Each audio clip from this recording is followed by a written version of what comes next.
السلام عليكم. النهارده ان شاء الله هنعمل قرنبيط، بس هنعمله بطريقه مقرمشه كده، زي شفتوا الفراخ المقرمشه كده، يبقى شبه حاجه شبهها كده، ويبقى شكله حلو قوي، وكمان الطعم هيبقى طعمه مختلف. اول حاجه، ده قرنبيطه وانا قطعتها المقاس اللي انتوا عاوزينه، وحطيت ميه تغلي على النار. في حله على النار حطيت فيها ميه بتغلي، احط فيها ربع معلقه صغيره من الكمون، ما نكترش عشان ما تغيرش لون القرنبيط. حط فيها معلقه صغيره من الملح، وهسيبها لما تغلي. الميه بتغلي على النار، طبعا هي طلع منها البخار، معلش طلع على الكاميرا. هبتدي انزل القرنبيط، هسيبه في الميه بتغلي دي لمده 8 دقايق بس، ما نكترش عليه. هحط لمده 8 دقايق بس، واول ما يطلع بكون مجهزه طبق وحاطه فيه ميه ساقعه، ولازم تكون ميه ساقعه عشان توقف التسويه بتاعه القرنبيط، يعني لازم توقف عمليه الغليان يعني، فلازم نحطه في ميه سخنه. هبتدي احط الكميه اللي انا عاوزاها واسيبها لحد ما تغلي، لمده اغطي عليها لمده بس 8 دقايق بالظبط، وبعد كده هطفي عليها واحطها في ميه ساقعه متلجه. كده القرنبيط بعد ما انا سلقته لمده 8 دقايق بس، ولازم نطلعه في ميه ساقعه. ممكن نحط ازازه ميه في التلاجة او في الفريزر لحد ما تسقع شويه، عشان نحط عليها ميه ساقعه، عشان تبقى حلوه وما تفتفتش مننا، وما نكترش على التسويه. يا ريت يبقى 8 دقايق بس. المكونات بقى، بقيه الخلطه اللي احنا هنعملها نخليها حلوه قوي كده. اول حاجه، هنا كوبايه دقيق وهنا كوبايه دقيق، المكونات زي بعض بالظبط، كوبايه دقيق هنا وكوبايه دقيق هنا. دي هتبقى المكونات الجافه، ودي المكونات اللي هتبقى سائله. في المكونات الجافه دي هحط عليها معلقه صغيره من البيكنج باودر، هحط هنا معلقه صغيره من البيكنج باودر، وهحط هنا معلقه صغيره من البيكنج باودر زي بعض بالظبط. هحط هنا على المكونات دي معلقتين من النشا كبار، وهحط هنا ربع كوبايه من النشا.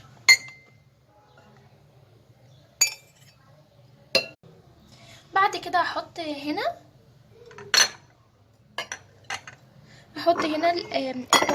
التوابل دي معلقه صغيره من الثوم البودر، وينفع ثوم عادي ومفروم بس نفرمه ناعم، ومعلقه صغيره من الكمون، ومعلقه صغيره من الكزبره الناشفه، ومعلقه صغيره من البابريكا او من الشطه براحتكم، وملح وفلفل اسود.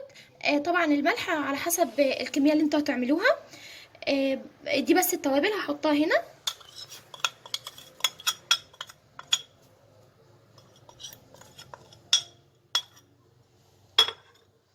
وهحط عليها كزبره خضراء،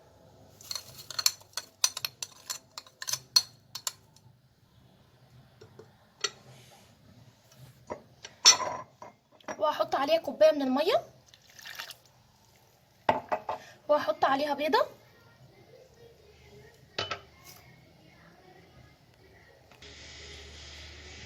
وهبتدي ارب، يعني مش هنحط غير بيضه واحده بس، مفيش غير بيضه واحده بس. وهبتدي ارب كل المكونات الجافه دي. لو احتاجنا نزود ميه، انا عاوزه السمك بتاعها ما يكونش تقيل قوي، ممكن نزود كمان معلقتين او ربع كوبايه من الميه.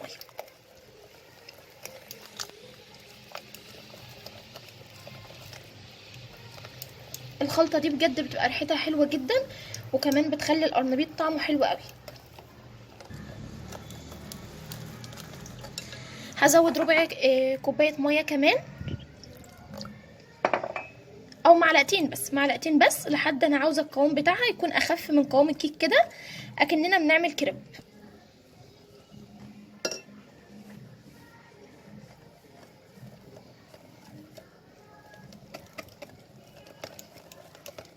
كده، ولا يكون تقيل ولا يكون خفيف. التمسك ده كويس قوي وحلو قوي كده. دي الخلطه السائله بجد بتبقى ريحتها حلوه جدا.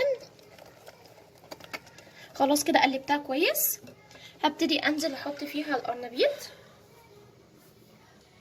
نحط بقى الكميه اللي احنا عاوزينها،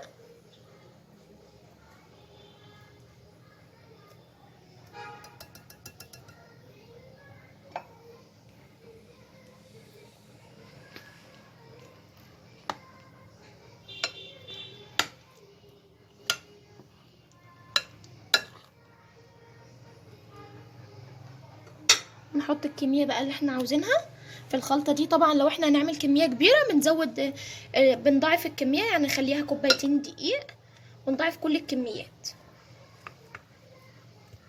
انا هعمل الكميه البسيطه دي. بكون مجهزه زيت غزير. الاحسن ان احنا نسيبها في التتبيله دي مثلا وليكن 10 دقايق بس.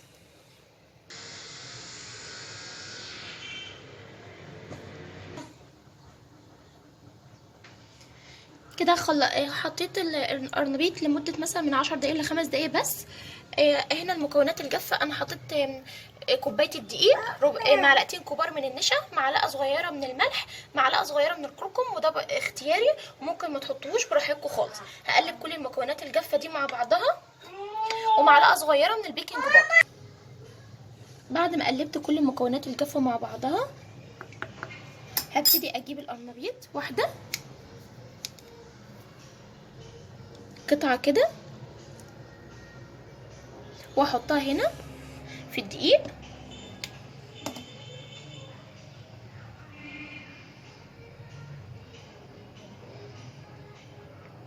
اغلفها كويس قوي بالدقيق.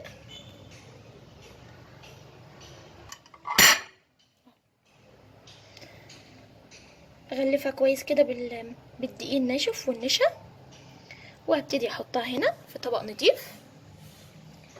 هبتدي اجيب واحده تانية واحطها هنا في الدقيق، وابتدي اغلفها كده كويس جدا بالدقيق.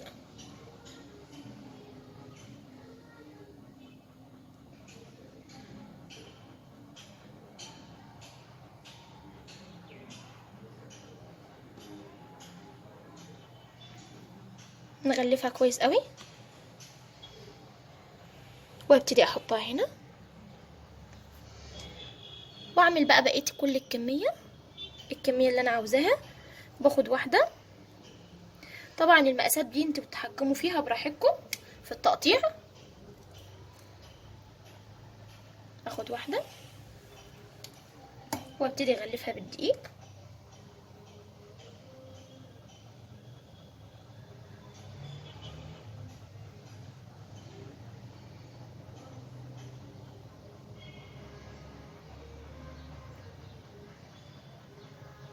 وابتدي احطها هنا. هعمل بقيه كل الكميه، وبعدين بكون مولعه على زيت يكون عميق شويه. لازم يكون ممكن نستعمل حله صغيره او ممكن نستعمل طاسه تكون عميقه شويه. لازم يكون الزيت غزير، وصدقوني مش هيشرب زيت ولا اي حاجه، بالعكس هيطلع مش شارب زيت خالص. الزيت كده بيغلي على النار. هبتدي احط فيه القرنبيط. شوفوا هو الزيت اصلا كتير ازاي. بسم الله الرحمن الرحيم.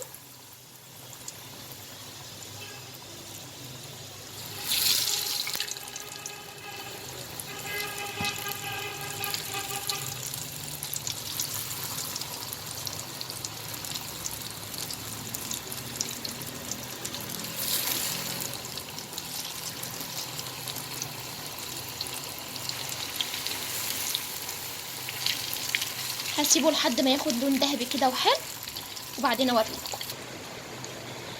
شوفوا بجد ما شاء الله لونه جميل ومقرمش قوي، وشكله حلو قوي بجد، وبيفضل مقرمش. ممكن يفضل بعد ما يقرمش يوم كامل ولا يفضل بنفس القرمشه بتاعته. هو كده لونه حلو بجد. اللي يشوفه يقول ده فراخ مقرمشه مش قرنبيط خالص. انا كده كفايه عليه. هطلعه بقى من الزيت على مناديل مطبخ واوريهولكم في التقديم. وده شكل القرنبيط بعد ما اتحمر. شوفوا ما شاء الله شكله حلو جدا ومقرمش بقى. بصوا ازاي مقرمش خالص، يعني بجد يعني شكله زي الفراخ المقرمشه بالظبط. حلو جدا. جربوه بالطريقه دي ويا رب يعجبكم. ولو عجبكم الفيديو ما تنسيش تعملوا اشتراك ولايك وشير للفيديو، وتضغطوا على الجرس عشان يوصلكم كل الوصفات اللي انا بعملها.